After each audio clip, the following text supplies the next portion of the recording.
pela bitola dos preconceitos humanos. Se fugíssemos à coragem de examinar a realidade, por mais adversa que seja ao nosso temperamento, não poderíamos obter argumentos para basear nossos conceitos. O homem, realmente, labora enclausurado dentro dos limites étnicos, geográficos e sociais, sendo sua expressão espiritual cerceada pelas forças de que dispõe como meios de exteriorizar-se. Entretanto, podemos comparar o corpo a uma herança racial cuja utilização apresenta aspectos semelhantes àqueles com que se defronte o musicista ao manusear seu instrumento. Pode fazer uso diverso, segundo sua capacidade, de um mesmo instrumento afinado e puro, ao passo que mesmo um mau instrumento pode apresentar sonoridades mais perfeitas na mão de um hábil artista. Pergunta: haverá, então, raças que facilitam a expressão do espírito e outras que possam tolerar suas manifestações? Ramatiz: assim como para a obtenção do belo efeito de uma orquestra há necessidade de instrumentos dotados de características diversas que facilitem a expressão diferenciada de sons, para a produção da harmonia do conjunto há, na humanidade, uma infinidade de gamas psicológicas expressas nas características raciais e que possibilitam os meios de desenvolvimento crescente de todas as nuances de progresso espiritual. E como sabemos que a evolução do espírito nem sempre se dá sob as condições que a visão limitada do homem julga mais propícias, compreende-se que possa haver harmonia dentro da diversidade de situações às quais o espírito é submetido em suas diferentes encarnações. Assim o Hottentot é, geralmente, um espírito em fase rudimentar de evolução, ao passo que o europeu já alcançou o domínio de grande parte dos meios de expressão do espírito encarnado. Entretanto, a força que impele o livre-arbítrio de ambos é feita de uma capacidade de expressão comparável à aptidão artística do musicista para produzir os sons. Se sucedesse que ao Hottentot fosse proporcionado o ensejo de vestir um corpo europeu, não saberia como aproveitá-lo e, embora o meio o levasse a desenvolver pendores mais avançados, sua expressão espiritual não passaria aos olhos dos compatrícios, de sons estrídulos ou roufinhos. No caso inverso, na eventualidade de ser um ex-europeu internado na selva para encarnar num grosseiro instrumento Hottentot, sofreria as agruras de um abafamento espiritual e certamente a afinação adquirida pelo seu espírito extravasaria em pura intuição relativa a tudo que significasse progresso para o seu ambiente. Pergunta: serão essas diferenças unicamente produto do meio ou haverá outras razões para elas? Ramatiz: existe o atavismo racial, espécie de herança psicossomática que permanece como energia latente nos cromossomos portadores das características hereditárias.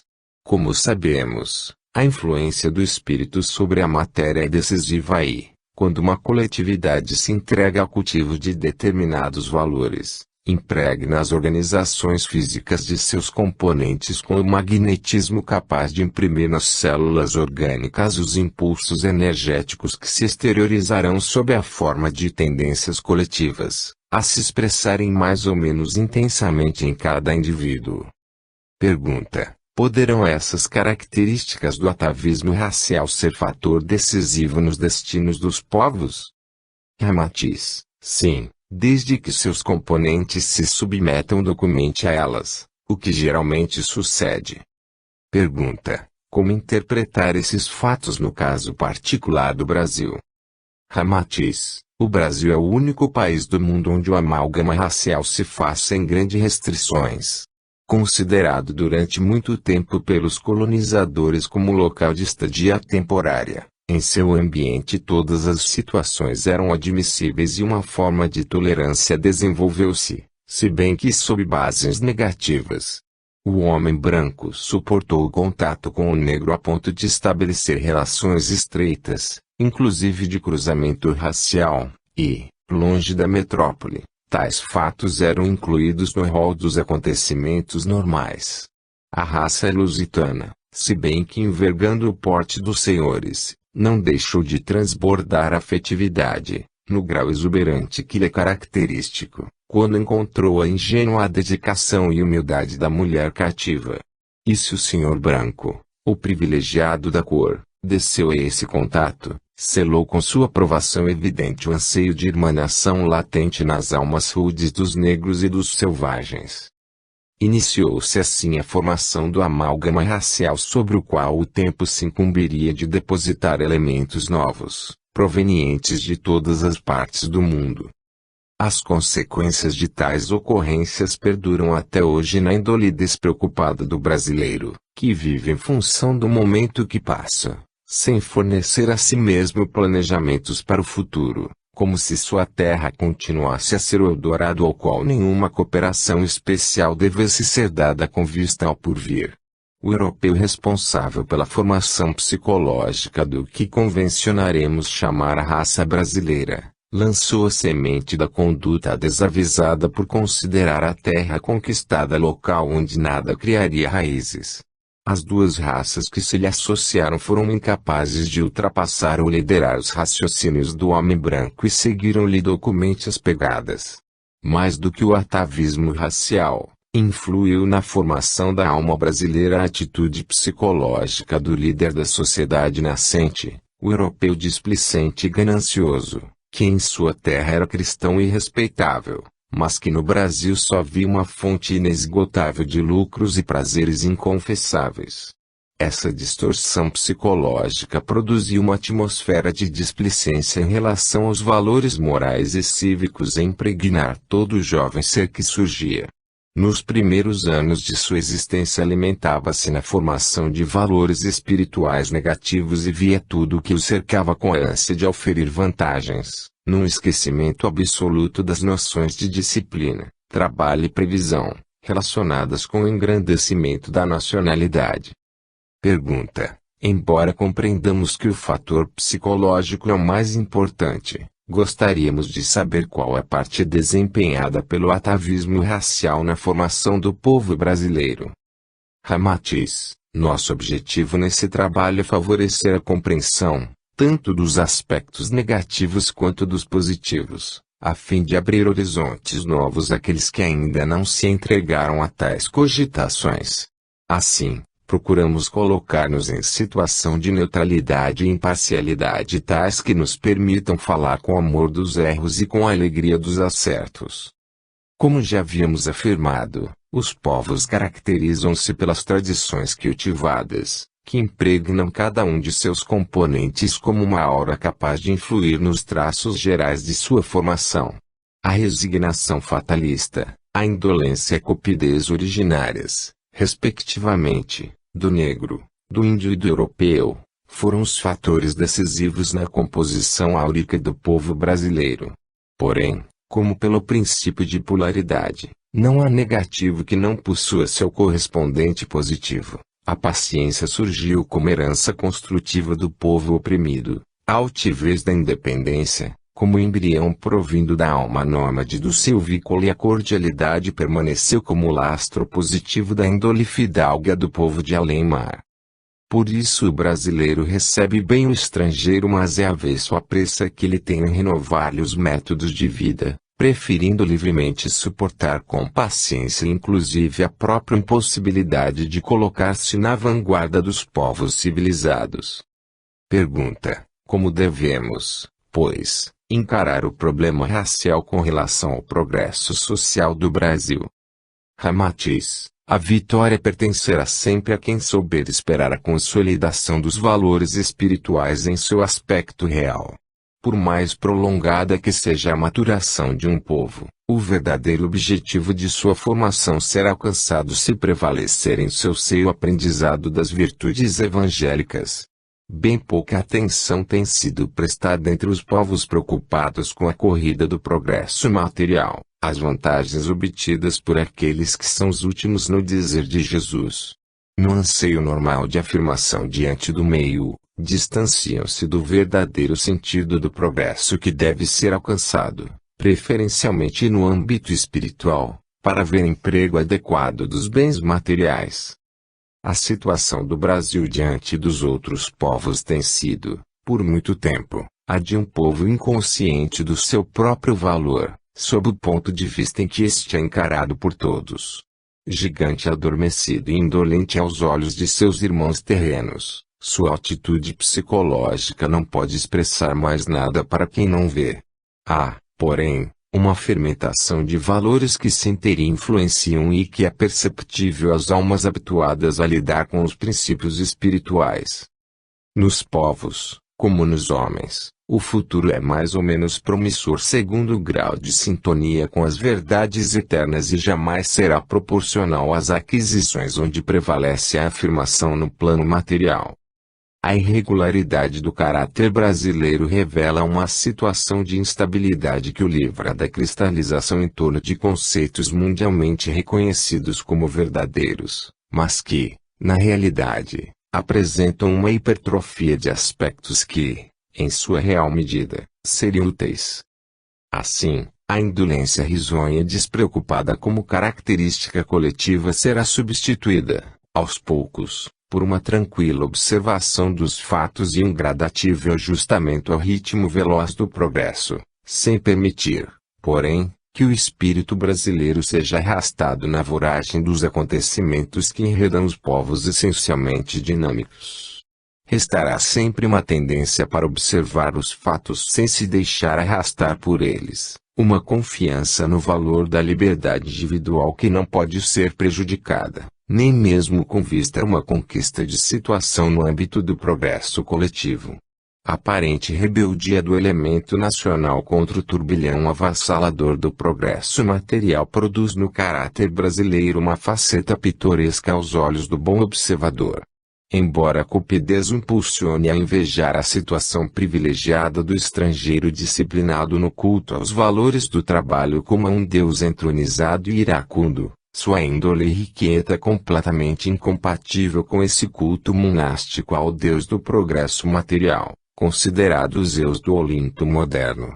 Observando com admiração mas sem as disposições de ofertar os altos tributos por ele exigidos, contorna o templo da divindade máxima e contenta-se em obter os favores dos deuses menores, mais fáceis de se tornarem propícios. Recebe então as dádivas proporcionais às suas oferendas e continua a julgar inatingíveis os favores do grande Deus do progresso material. Em caso semelhante encontram-se todos os povos ainda não amadurecidos na consciência nacional. Na época, porém, em que sua maturação psicológica estiver eclodindo, o ambiente terreno já lhes terá fornecido os elementos necessários para a orientação de seus esforços de progresso em sentido mais verdadeiro e ajustado aos objetivos do bem coletivo. O problema racial, pois, tem servido para entravar, de certo modo, o progresso social do Brasil, sob o aspecto do ajustamento ao ritmo dinâmico adotado por outros povos homogêneos em suas características raciais. Porém, longe de ser esse fato um entrave à conquista da liderança sonhada pela consciência nacional de alguns de seus filhos, contribuirá para preservar os valores positivos que existem latentes no seio de seu povo. Pergunta: como podemos compreender que os valores de um povo sejam preservados por uma falta de ajustamento ao progresso coletivo? Ramatiz: uma criança que, por sua tenra idade, não participe dos vícios da sociedade adulta em que nasceu pode preservar-se do contágio psicológico se a tempo for retirada do ambiente negativo. O povo brasileiro, em sua maioria, não compartilha ativamente dos problemas que afligem os povos em hegemonia no mundo atual. Ouve falar com horror das situações caóticas reinantes entre seus irmãos mais velhos, mas essas notícias ressoam em sua consciência como provenientes de um mundo distante cujos padecimentos não sente e cujas conquistas inveja. Preservado por sua imaturidade, não se contagia, por não haver ressonância, ainda, em sua alma coletiva para os princípios de uma existência árdua, trabalhada por provações e conquistas milenares como é a de seus irmãos.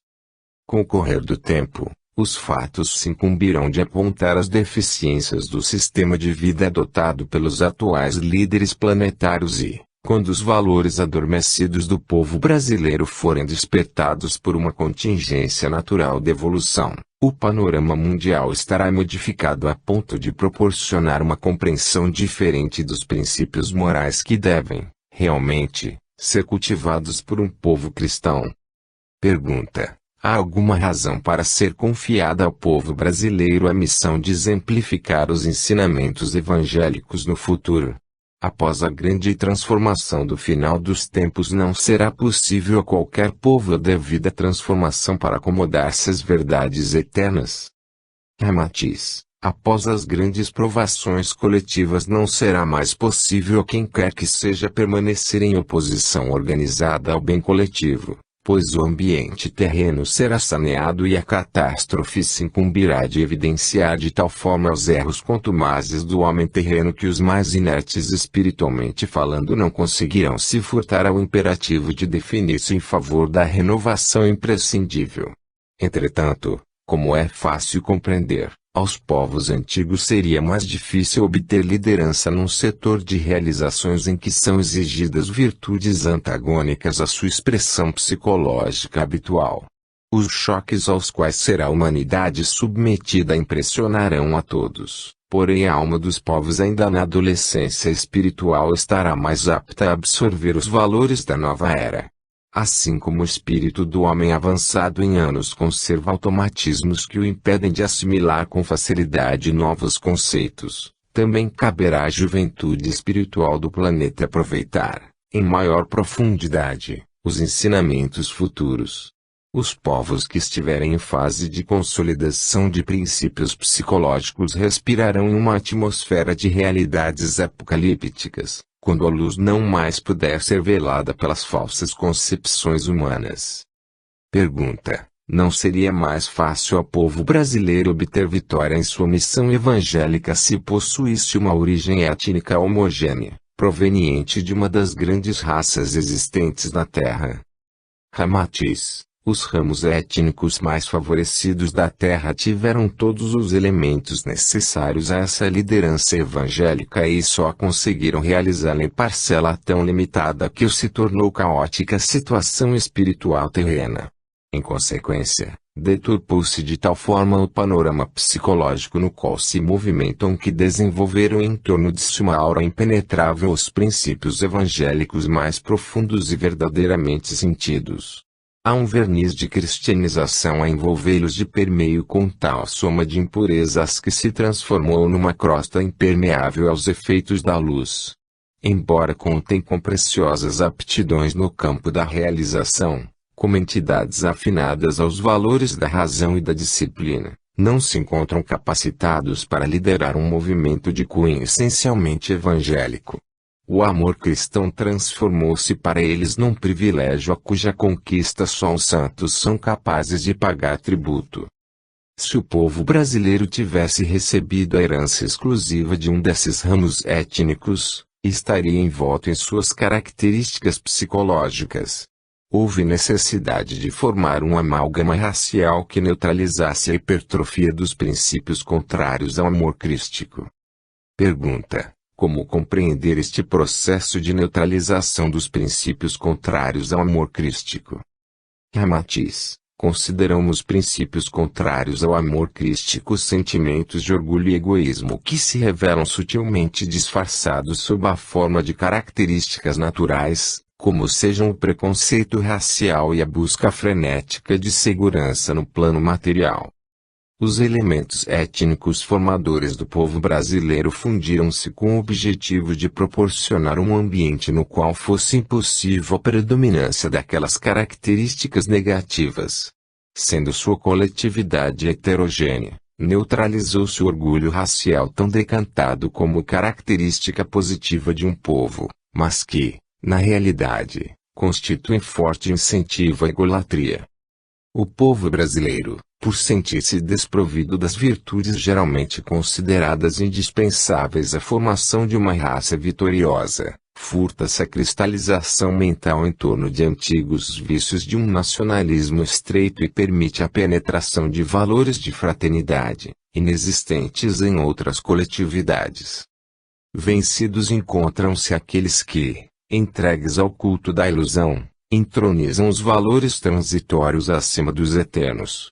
Só a humildade será capaz de oferecer na Terra um ambiente espiritual favorável ao esclarecimento, e como a incompreensão generalizada associou humildade à humilhação, como o orgulho tornou-se sinônimo de realização positiva nas mentes desviadas dos homens, perdeu-se totalmente o sentido do que seja a evolução harmoniosa do espírito dentro dos moldes normais de prosperidade, sem distorções mentais. Foi preciso então reiniciar na Terra o aprendizado do amor e da humildade, colocando em um ambiente desarmônico almas que se predispusessem à existência definitiva da humanidade nesse ciclo. Enclausuradas numa inferioridade aparente diante de seus irmãos, passariam a pesquisar novo tipo de engrandecimento, o do espírito entronizado sobre a matéria. O clima de menor capacidade de realização material causado por uma inferioridade momentânea, fruto da consolidação da maturidade em vias de se efetivar, aliada às características étnicas pouco favoráveis à busca do progresso material, ofereceu os elementos de uma realização sui generis sobre a face da terra, um povo fartamente provido de elementos materiais de grandeza, capazes de constituí-lo em líder da civilização, procurando valores que, entre outros povos, são realmente inexistentes. Esses, antes de conquistar a verdade, buscam a consolidação dos interesses da vida atual e esta primazia inverte completamente o programa de evolução, fechando dentro de um círculo acanhado as conquistas das mais bem dotadas comunidades. Existe, ainda, entre os brasileiros um certo espanto infantil diante da grandeza da herança que representa a sua terra. Como a criança a despertar para as vantagens que possui em estado latente, envaidece-se, embora não consiga utilizá-las e ainda se compraz na pesquisa das virtudes consideradas secundárias por seus irmãos mais velhos, os sentimentos de solidariedade que ligam entre si os herdeiros de raças aviltadas por esses mesmos irmãos. O negro infeliz, o português degradado e o índio primitivo sofreram sempre o complexo de serem marginais da sociedade vitoriosa de seus irmãos terrenos e legaram ao povo brasileiro a herança de um atavismo racial feito de solidariedade recíproca, na qual busca defender-se, em sua inferioridade, da força avassaladora dos povos em evidência. Devido a essa atitude psicológica, abrem-se os braços do brasileiro com facilidade para receber os elementos desajustados de toda e qualquer origem, pois a índole provada na incompreensão dos povos estrangeiros sente, como em sua própria carne, a dificuldade de qualquer indivíduo deslocado no seio da sociedade luzente dos povos privilegiados com as tradições de raças intocáveis. Mas, desde que os elementos estrangeiros lhe cheguem como representantes oficiais desses povos, retrai-se a capacidade de abrir-lhes o coração e forma-se em bloco único de resistência a interferências indébitas. Surge a consciência da nacionalidade e o brasileiro, embora não ataque individualmente, sabe formar-se como um todo, cheio de personalidade e deliberação. Neutralizaram-se, pois, os princípios contrários ao amor crístico pela concretização na terra do cruzeiro, de um amálgama racial proveniente de tipos considerados inferiores pelos homens em geral, o que impediu o surgimento de um karma feito de orgulho. A formação psicológica tocada pelos elementos da dor de uma segregação racial tem mantido o povo brasileiro envolto pela ebulição de princípios heterogêneos resultantes da herança étnica recebida. Tal situação transitória impede-o de entregar-se, com o mesmo fervor de outros povos, à busca do progresso material, mantendo livre do perigo de uma solidificação de valores que, feita no momento atual da humanidade, redundaria em estacionamento dentro da aura negativa que envolve as outras coletividades. Essa ebulição será prolongada, por mais algum tempo, a fim de ser incorporado à formação do povo brasileiro produto de uma aprendizagem dolorosa mas necessária, a observação da derrocada dos princípios de uma civilização materialista. A alma aberta desse conjunto de raças, em trabalho de consolidação, assinalará integralmente os ensinamentos de tais acontecimentos, pois sua consciência coletiva, ainda não estabilizada, acha-se como uma cera moldável, por não haver ainda terminado seu período de formação psicológica. Compreende-se assim a utilidade dupla de se ter colocado na terra brasileira um amálgama racial que, por ser heterogêneo, livrou do estigma do orgulho racial e impediu a consolidação prematura de valores, possibilitando a prorrogação da fase de sua maturidade psicológica a tempo de assimilar, de alma ainda virgem, os valores decisivos do expurgo kármico da humanidade terrena. Pergunta: qual deverá ser nossa atitude a fim de colaborar da melhor forma possível para o amadurecimento das qualidades positivas do nosso povo, tendo em vista sua herança étnica? Bastará esperarmos que o tempo cumpra a sua missão renovadora. Ramatiz: o homem criado à imagem e semelhança de Deus possui em estado latente uma aptidão infinita de criar.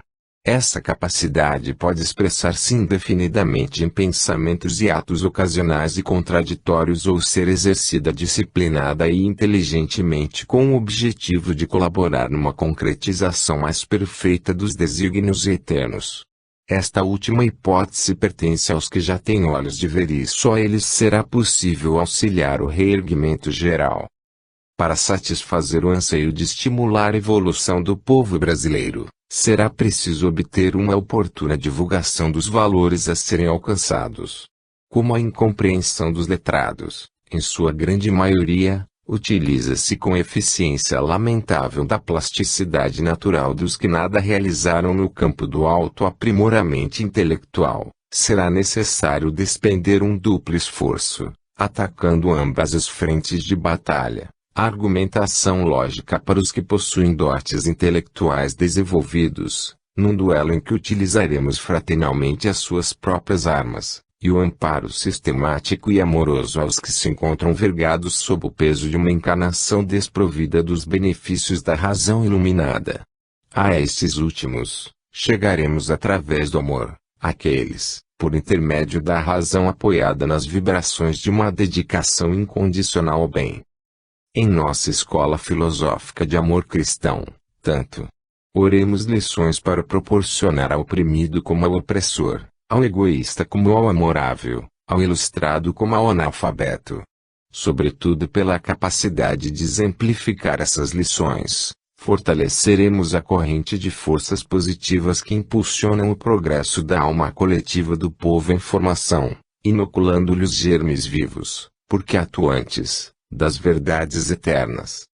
E quando afirmamos ao discípulo que é preciso viver as verdades que ama em todos os momentos de sua existência, queremos ressaltar que o bem é um princípio estuante de vida só aclimatável em terrenos afins e necessita, para ser conservado em seus valores de produtividade perene, dos cuidados proporcionados nos laboratórios às culturas de ambientação mais delicada. Assim, o aprendiz que pretende veicular os valores do amor crístico em seus atributos de amparo e esclarecimento deve se considerar como um campo onde serão mantidas as condições de uma salubridade mínima, indispensável à existência dos germes do bem que aprendeu a amar. Assemelhar-se-á então ao tubo de ensaio no qual, por unir esforço constante, mantém-se as condições de vida para os embriões do bem, que irão sendo inoculados oportunamente.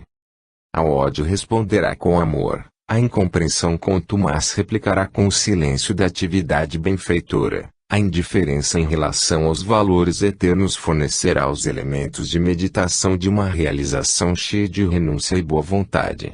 E assim, dentro da massa que parecerá em repouso, estará trabalhando o fermento da espiritualidade que evidenciará sua presença quando o calor da provação coletiva submeter a experiências decisivas esse conjunto de almas aparentemente adormecidas sobre a incompreensão de seu próprio valor. Quem desejar colaborar efetivamente no estímulo ao progresso do povo brasileiro deve trabalhar silenciosamente como fermento preparador da massa, compreendendo que, no momento, seus esforços parecerão inúteis, incapazes de erguer e transformar o conjunto. Porém, se souber interpretar verdadeiramente o papel que desempenha, não esmorecerá ante a vitória aparente da inércia em que seus irmãos parecerem mergulhados. Conhecendo a programação do trabalho, saberá que o pão só se tornará agradável ao paladar e de fácil digestão se receber oportunidade de levedar por tempo suficiente. 2. Desenvolvimento histórico. Pergunta: à sombra da história do Brasil, gostaríamos de analisar convosco quais os fatos que mais influíram na formação do karma coletivo de nosso povo. Ramatiz: a orientação espiritual de um povo só interessam os fatos que, em linhas gerais, imprimem um impulso capaz de modificar sua situação diante da espiritualidade. Por isso, não nos deteremos a examinar curiosidades históricas do anedotário tradicional ou inédito, como erradamente poderia julgar quem buscasse nesta obra e especialmente neste capítulo o sensacionalismo peculiar aos estudos comuns dos acontecimentos passados. Como podereis facilmente compreender, estamos situados em um posto de observação que amortece os ecos dos interesses imediatos e só nos deteremos nos fatos que representam a coluna vertebral do corpo de situações que, até hoje, se acumularam à volta da consciência coletiva do povo brasileiro. As avózinhas, através dos tempos, vêm narrando, aos seus atentos ouvintes, os fatos que presenciaram se as crônicas oficiais estão repletas de observações entusiastas sobre os feitos patrióticos. Porém, essas formas de comentário histórico funcionam como transbordamentos da enxurrada de situações vividas, a correr canalizados no subsolo inexplorado por esses narradores. Como belos chafarizes, as expressões laudatórias das narrativas oficiais impregnam as mentes que, passivamente, se colocam à sua volta com o desejo de se extasiar diante do belo e do grandioso, sem investigar, muitas vezes, a qualidade falsa ou verdadeira de tal espetáculo e mesmo sem cogitar, em seu ardor patriótico, se haverá pelo mundo afora quem produza melhores efeitos de beleza e grandiosidade. Particularmente, não faltam as informações que passam pela tradição oral, como pequeninas fontes de abastecimento a jorrar do sistema de irrigação que funciona como o próprio sangue vigoroso alimentar o gigante cujos feitos uns se encarregam de enaltecer e outros de reduzir as simples situações equívocas, a que os homens do momento procuraram esquivar-se da melhor forma possível. Nós, porém, procuramos reportar-nos aos acontecimentos como alguém que examinasse a rede de encanamentos no subsolo. Ela foi construída aparentemente ao sabor dos fatos. Sabemos, no entanto, que seus construtores agiram impulsionados por reminiscências de planos pré-estabelecidos no espaço. Todavia, como facilmente podemos compreender, o abafamento do espírito pela matéria e a incompreensão generalizada reinante na Terra não permitiram que esse planejamento fosse respeitado como convinha. E frequente os engenheiros precisarem transigir com a imperfeição da obra, em virtude da ineficiência do pessoal especializado. Isso porém não impede que sejam preparados novos obreiros para futuras retificações e que se procure, com afinco, um nível mais alto de realização.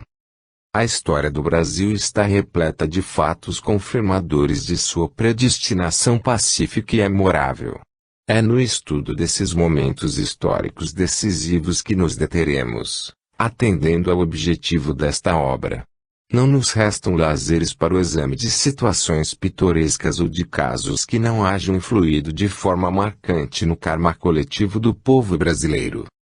Faremos um ligeiro apanhado das linhas mestras da canalização através da qual tem corrido, nesses 4 séculos, o fluido tão heterogêneo, das vivências desse povo destinado a projetar-se no futuro, mas que necessita rever cuidadosamente sua rede de abastecimento, planejando-lhe o prolongamento dentro de melhores concepções da técnica de evolução espiritual. Pergunta: como será conduzida por vós a análise desses fatos? Ramatiz: para melhor orientarmos nosso estudo, convém que nos coloquemos na atitude mental do psicólogo que, intensamente concentrado em sua observação, utilize impessoalmente os conhecimentos técnicos. Pesquisa os antecedentes biológicos como ponto de partida para uma análise de conjunto, relacionando-os com os distúrbios fisiológicos e com os fatos de repercussão moral. Nessa atitude da mais absoluta neutralidade técnica, examinaremos o que poderíamos chamar de antecedentes biológicos do paciente a observar.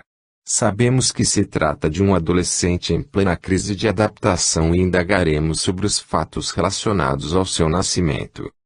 Pergunta: compreendemos então que serão analisados os acontecimentos ligados ao descobrimento do Brasil, não é verdade?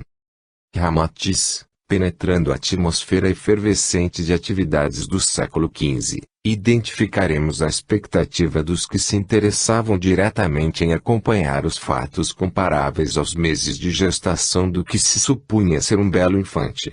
Colombo incumbira-se de fazer as primeiras tomadas de contato, mas, no corpo maternal da América, Portugal pressentia os movimentos fetais de uma nova terra e nela depositava as esperanças de ampliação da sua prole.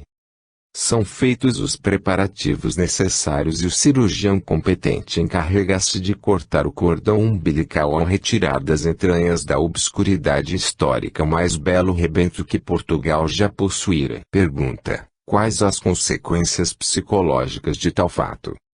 Ramatiz: para iniciar o estudo das consequências psicológicas relacionadas com o nascimento de um pequenino será preciso pesquisar as reações desencadeadas nos genitores por esse fato insólito. Portugal, em pleno vigor da idade madura, não alimentava ilusões quanto à possibilidade de conseguir despertar maturidade repentina em seu pupilo, mas, envaidecido de seus dons de robustez física, dedicou-se a explorar esse aspecto. Como o pai que sabe ser impossível alcançar o desabrochar da personalidade de seu filho, por já se encontrar avançado em anos, desistiu de incutir-lhe uma orientação educacional adequada, julgando essa tarefa acima de suas forças. Com o correr do tempo e o desenrolar dos acontecimentos, viu-se em completo descalabro sob o ponto de vista da autoridade moral, pois seu rebento transformara-se num atleta, cujos feitos eram aplaudidos por todos em virtude dos lucros produzidos, mas cujo comportamento na intimidade era necessário velar aos olhares indiscretos. Pergunta: como compreender essa última afirmação? Ramatiz: assustado com a atitude calamitosa dos colonizadores nas terras de além-mar, onde não havia o freio da civilização, Portugal resolveu, um tanto tardiamente, estimular os processos educativos, como se fosse possível sanar por intervenção alheia a má orientação dos pais junto aos filhos nos primeiros anos de sua infância. A fim de acalmar seus espasmos de consciência, recorreu à disciplina religiosa, exatamente como os genitores que, sem forças para assumir com firmeza a direção de seus tutelados, entregam-nos a piedosos homens, numa transferência acomodatícia de responsabilidade.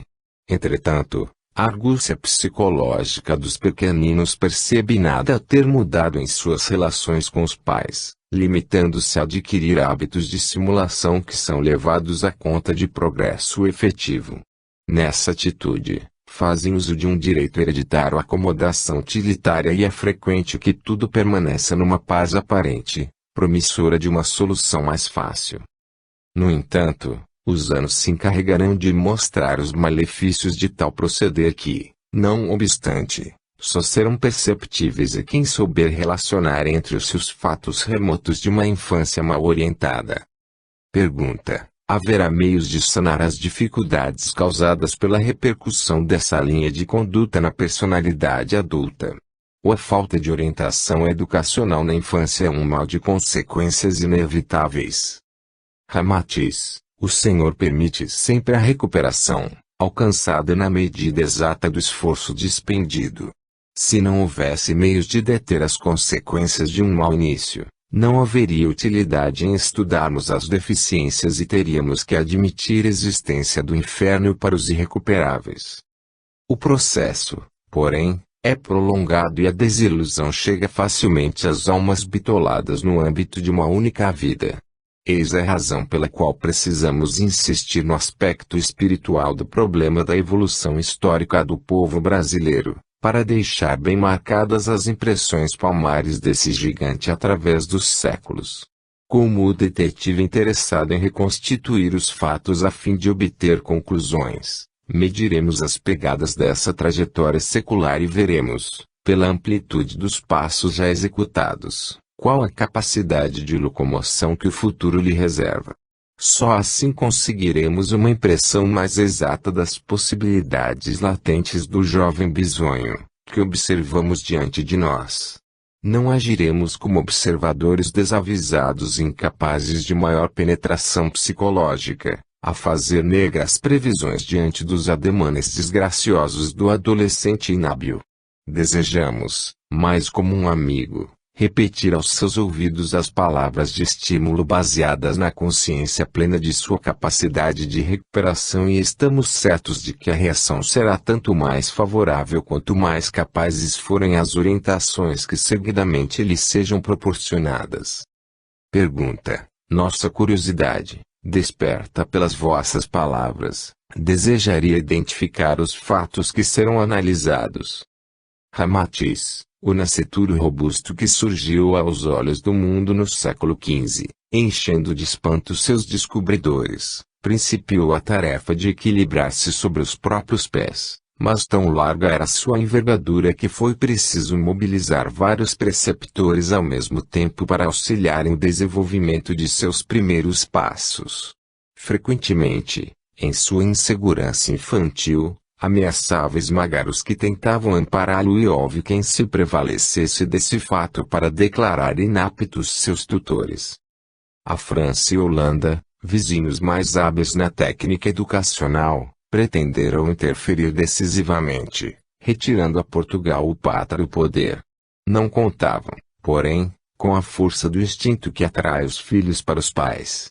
Viram-se, pois, repudiados, embora trouxessem ao pequeno infante a oferta de seus préstimos mais eficientes. E o gigante, em sua primeira fase de infância, continuou a amparar-se nos educadores liliputianos que lhe eram destinados na quantidade capaz de suprir a falta de qualidade, pois poucos homens de real valor se dispunham a emigrar para a terra recém-descoberta. Não faltaram, porém, alguns donatários conscienciosos que procuraram exercer governança laboriosa e, por ordem de D. João III, principiaram a difícil empresa de se colocarem uns sobre os ombros dos outros para alcançarem altura suficiente, a fim de amparar os braços do bebê que desejava caminhar. Contudo, muitos não conseguiram sustentar-se em tal malabarismo que, mesmo executado a contento, não lograria oferecer apoio suficiente para dirigir o pequenino gigante em seus primeiros passos. Engendrou-se então uma forma mais eficiente de administrar e iniciaram-se os governos gerais. A criança sentiu-se aliviada da algazarra que se fizera à sua volta, alegrando-se por ver diante de si um só comandante, mais robusto e portanto mais à sua altura. Pergunta: quais os aspectos principais dessa primeira fase de nosso desenvolvimento histórico? Ramatiz: como recém-nascido, o Brasil estivera em decúbito dorsal, assinalando por gestos desconexos a sua vitalidade latente. Em seguida, imprimindo consciência aos próprios movimentos, colocou-se de bruços e levantou a cabeça para sorrir, identificando os pais. Sentiu-os afáveis e amorosos e, incapaz de discernir sobre seus problemas dentro da comunidade humana, entregou-se confiante à orientação dos que primeiro lhe falaram ao coração.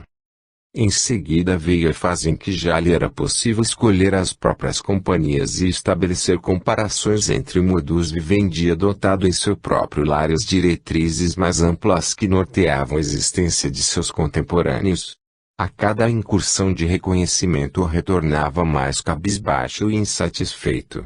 Por amor aos progenitores, gostaria de conservar-se na ignorância em que vivia, mas, penetrando já a segunda infância, via-se em brios e precisava colocar-se à altura de seus companheiros.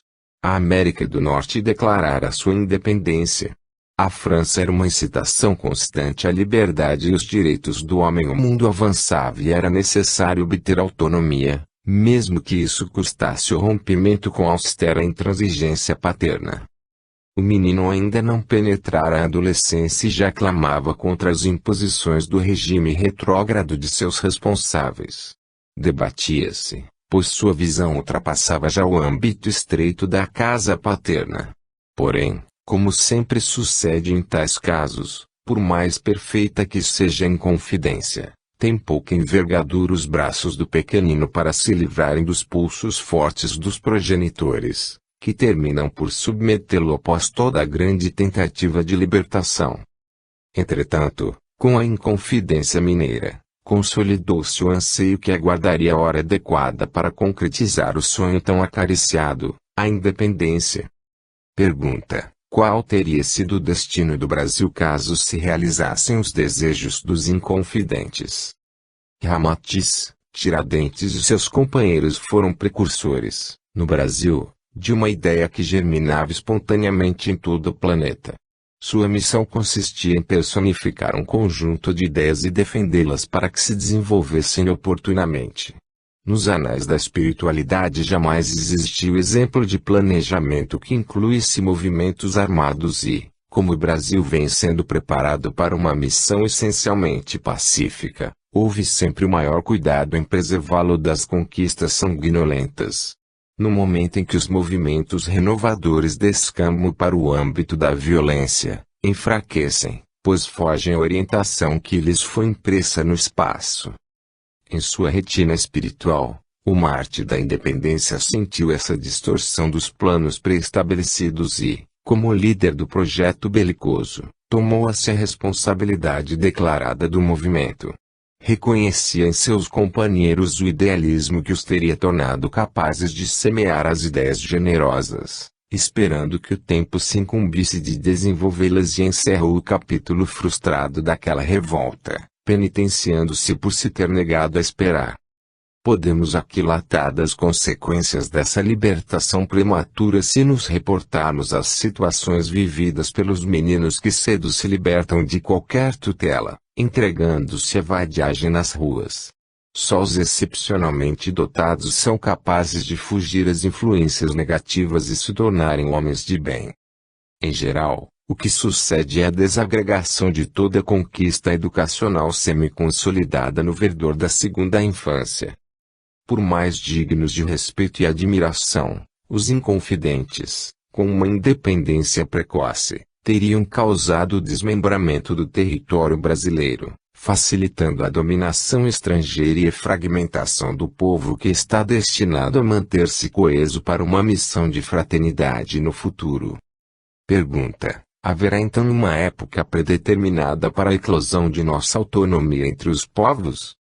Ramatiz: todos os detalhes são previstos nos estudos feitos no espaço para o encadeamento kármico de um povo. Dizemos previstos sob a forma de análise, com o objetivo de estabelecer diretrizes. Tal como na família é possível traçar planos para o futuro, buscando os meios de sua realização. Dentro do planejamento psicológico de um povo há características de semelhança muito grandes com o mesmo processo aplicado à alma humana. Sabemos que o indivíduo só começa a habilitar-se para enfrentar o meio quando desponta em sua mente a argúcia da adolescência, geralmente acompanhada de uma certa dose de agressividade, necessária à imposição pessoal. Podemos facilmente identificar esse período de adolescência com a época de Pedro I. Sua atitude simboliza uma fase. Cada momento psicológico de uma coletividade encontra quem o reflita com maior ardor. Irreverente, indisciplinado, cuidou de pôr em evidência as características varonis do povo brasileiro no momento em que este já possuía uma consciência em vias de se tornar realmente autônoma.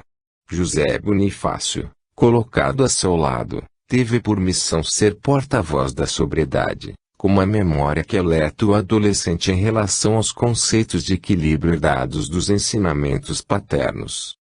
Sem o sentimento de coesão nacional, introduzido na consciência coletiva do povo brasileiro através dos períodos de governo de D. João VI e Pedro I, o Brasil não estaria apto a enfrentar as investidas do desmembramento que sucederiam à independência. Pergunta: cientes de que a programação desse trabalho não comporta curiosidade histórica, abstemos-nos de interrogar diretamente sobre o período movimentado que se seguiu à proclamação da independência. Porém, para que não se forme uma lacuna entre os comentários anteriores e os fatos posteriores de maior importância, deixamos a vosso critério a coordenação do assunto. Ramatiz, como a bela juventude, cuja irreverência e aparente irresponsabilidade trazem esse o fermento da renovação. Que maravilhosas oportunidades de evolução espiritual são oferecidas pela impossibilidade funcional que têm os jovens de se acomodarem às ideias cristalizadas. O progresso exige reajustamento, e não fora a inquietação da mocidade que lança sobre as solidificações mentais do meio um raio de luz avançada, a sociedade sofreria do mal incurável de um envelhecimento precoce. A prudência, como virtude oriunda do bom senso, só produz efeitos positivos ao ser conjugada com o espírito renovador que não permite o estacionamento. Numa obra de conjunto, na qual cada um dá sua contribuição parcial ao progresso, não se poderia recriminar os ímpetos de almas empenhadas na tarefa de transformação, pois só a índole pouco austera de que são dotados abre campo às atividades capazes de romper os grilhões das situações estabelecidas e amplamente consolidadas. A repercussão negativa de seus atos deve-se, em grande parte, embora não totalmente, ao rompimento de barreiras anteriormente estabelecidas pelos interessados em sustentar a situação vantajosa de grupos ou ideias aparentemente mais proveitosas. Forma-se então uma espécie de jogo em que os oponentes insistem em lançar-se em sentidos contrários e de seus esforços, que seriam prejudiciais se totalmente vitoriosos, resulta a conquista de meio termo para o bom andamento do progresso. Só uma alma irrequieta e indomável como a de Pedro I seria capaz de tomar a si a responsabilidade de romper a tradicional obediência à metrópole, pois sua índole já construíra uma resistência natural às impressões e ideias alheias. A mesma capacidade de enfrentar a opinião do meio que o fazia viver de acordo com as próprias concepções levou a prestar relevante serviço à terra onde tão severas eram as admoestações à sua conduta irreverente. Pergunta: como devemos, pois, encarar o período que se seguiu à proclamação da independência? Ramatiz: formou-se um estado de estupefação semelhantes ao que se apossaria de um homem acorrentado que, após concentrar longamente suas forças no ato de arrancar os grilhões do paredão a que o prendiam, consegue soltá-los. Sua primeira sensação é um misto de prazer e espanto e, momentaneamente, acha-se incapacitado para discernir com clareza. Como viver acorrentado, não possui a experiência que o torne seguro em suas deliberações. Sente-se como que embriagado pelo direito de agir livremente e não pretende abrir mão do privilégio conquistado com tão grande esforço. Toma uma atitude hostil à menor interferência na sua soberania e, por conseguinte, muitas vezes ultrapassa o limite da liberdade, em cujo seio ainda não se aclimatou. Os brasileiros, cansados da escravidão política, viram na euforia de autoridade de Pedro I um perigo talvez maior do que o anterior, pois a opressão poderia instalar-se no próprio ambiente doméstico. O espírito conservador e prudente de alguns homens da época deliberou o afastamento, no qual Pedro I levaria consigo não só a sombra de um mal a ser evitado, mas, também, a tristeza da responsabilidade que obriga os pais a internar o adolescente rebelde por não poderem reconduzi-lo ao caminho da temperança. Pergunta: teria Pedro I guardado profunda mágoa pelos acontecimentos que o afastaram do Brasil? Ramatiz: não cremos fosse esse espírito turbulento afeito a alimentar ressentimentos. As mágoas germinam e florescem mais fortemente nas almas introvertidas, cujo panorama limitado de atividade externa prodigaliza lazeres para conjecturas sobre fatos passados. Um homem de espírito prático e ativo substitui facilmente as decepções por interesses novos no propósito deliberado de esquecer, embora nem sempre, intimamente, consiga fazer justiça às situações vividas. Seu panorama de lutas renova-se com mais facilidade, refazendo impressões e permitindo que as antigas caiam rapidamente, se não no esquecimento, pelo menos no estado de vibrações amortecidas. As alegrias da corte brasileira, que tanto lhe tocavam o coração, sobrepôs a reharmonização com os valores mais avançados de uma sociedade cheia de tradição e cônscia da própria superioridade. Jamais pôde lembrar-se com rancor dos anos vividos na pátria adotiva. Eles permaneceram em sua memória como os doces anos da juventude.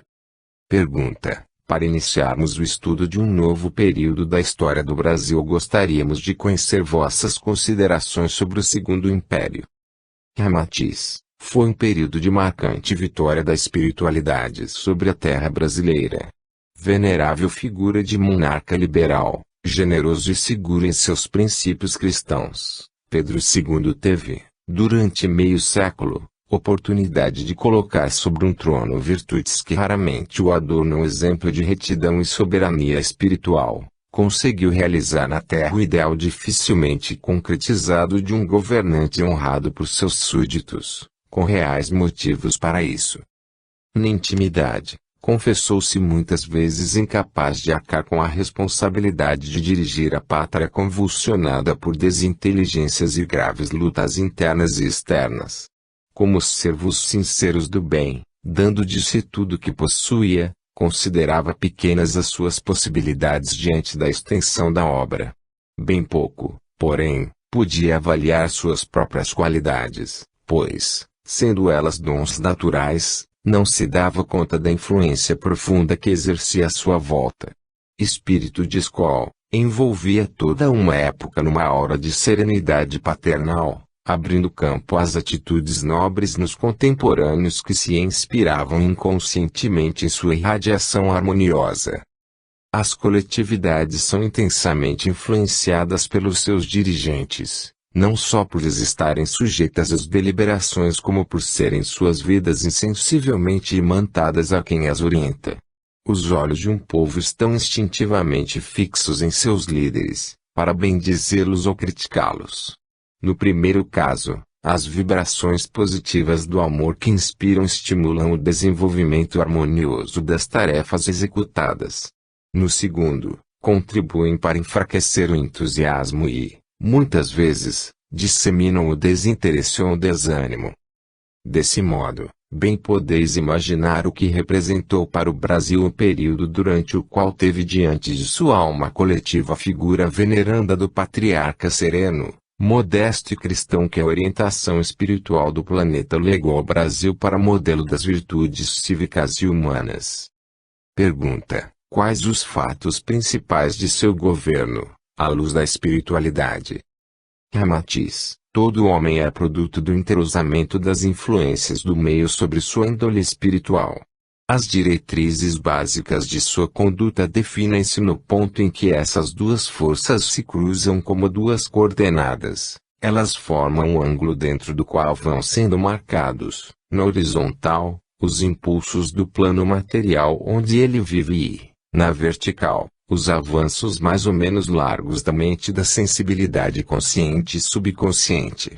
Dos repetidos pontos de conjugação dessas duas forças surge uma linha que será inclinada para a mediocridade do meio ou se elevará, atraída pelos valores de uma consciência esclarecida. Nenhum espírito encarnado conseguirá nortear sua conduta com absoluta independência do meio. Porém, está em suas mãos elevar mais ou menos a reta de seus pensamentos e ações. Pedro II amou, serviu e chorou. Não se ligou às facilidades aparentes de sua posição, preocupando-se em lutar contra as deficiências que prejudicavam o povo. Há muitos espíritos práticos do presente e nossas palavras soarão como o eco de uma espécie de sadismo espiritual. Mas o fato de valorizarmos o sofrimento de um governante que não se deixou distrair pelos interesses falsos de sua posição tem razões profundamente ilógicas. Todo aquele que se impõe como dever de consciência cumprir a missão de servir ao bem-estar alheio encontrará obstáculos capazes de arrefecer-lhe o entusiasmo se não se dispuser a fazer das tripas coração, como se diz em linguagem vulgar. Os governantes aparentemente dedicados ao bem-estar do povo têm resistência aos seus esforços muito atenuada, pois é menor o número de vantagens pessoais que contrariam a gratidão e o louvor popular só chegam a ser evidentes